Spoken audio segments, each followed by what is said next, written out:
Faut-il investir dans OVH? On est le 15 octobre, il est 14 h. L'introduction en bourse était ce matin, 9 h pétante.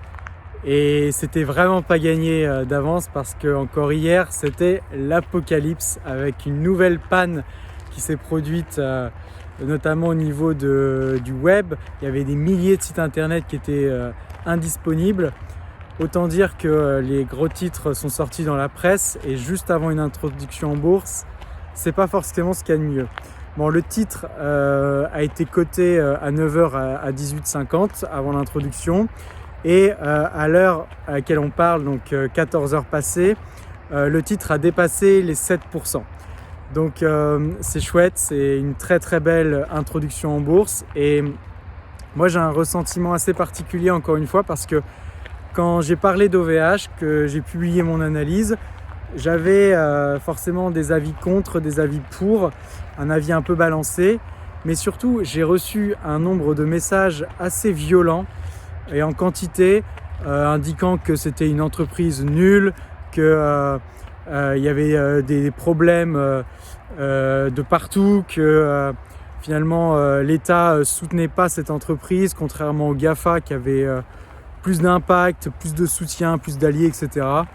Et moi je suis resté en fait très factuel et encore une fois ça démontre qu'il faut faire très très attention à votre entourage, à ce que les gens peuvent vous dire parce que ça impacte votre psychologie. Et si vous lisez mon analyse, je conclus en disant que oui, j'allais me lancer dans cet investissement, mais que 50%, la moitié de mon cœur, entre guillemets, était par devoir national pour qu'on conserve aussi notre souveraineté numérique, pour aider OVH qui est aujourd'hui le seul acteur de ce poids dans l'industrie du cloud.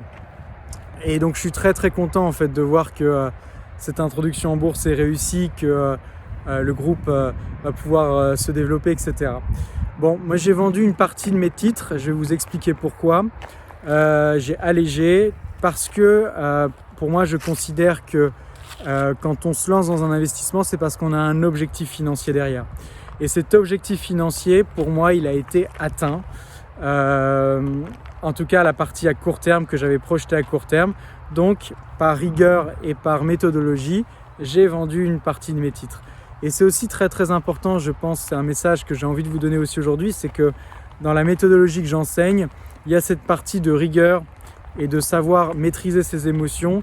C'est chouette, on a fait une super plus-value en quelques heures, mais il faut aussi savoir s'arrêter, prendre ses gains et prendre du recul par rapport à ce qu'on fait. Voilà.